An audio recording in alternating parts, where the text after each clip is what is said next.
Le pavillon Geisendorf abrite principalement les locaux parascolaires de l'école Geisendorf. Dans ces locaux parascolaires, il y a les réfectoires scolaires qui accueillent tous les midis plus d'une centaine d'enfants. Il y a aussi des locaux qui accueillent des locaux de travail pour les jardiniers de la ville.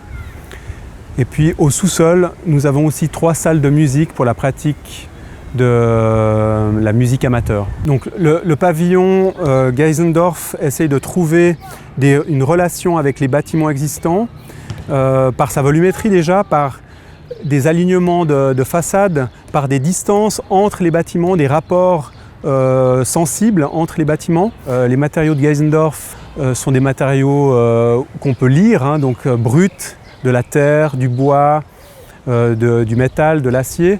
Et puis ensuite, il y a aussi la reprise d'une toiture. J'ai essayé de réinterpréter à la manière d'aujourd'hui les traits communs qu'on retrouve sur les bâtiments de Geisendorf. Ce bâtiment est alimenté par des sources d'énergie 100% renouvelables. La spécificité de ce bâtiment est d'avoir utilisé la terre de Geisendorf pour en faire des briques qui ont été utilisées justement pour faire des murs porteurs.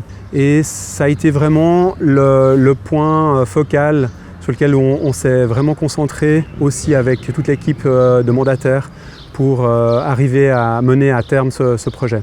Le bloc de terre compressée, c'est une technologie qui a déjà une 50aine d'années et qui consiste en fait à compresser la terre pour en faire une brique, mais ne pas la cuire. En fait, soit la stabiliser et la laisser sécher pour ensuite l'utiliser comme une brique en fait, de terre crue. Et la particularité de TerraBlock, c'est qu'elle applique ces technologies avec des matières premières issues d'excavation.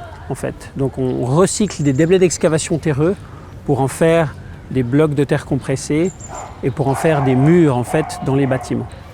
Alors à Geisendorf, on a réalisé une double première. C'est la première fois en Suisse, à ma connaissance, que nous réalisons des blocs de terre compressés crus avec la terre du lieu, in situ, sur place. Et puis la deuxième première, nous avons utilisé ces blocs de terre compressés pour en faire des éléments porteurs.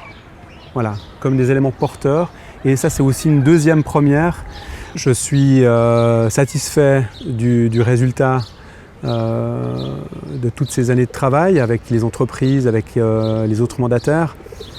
Donc ça a été une belle aventure.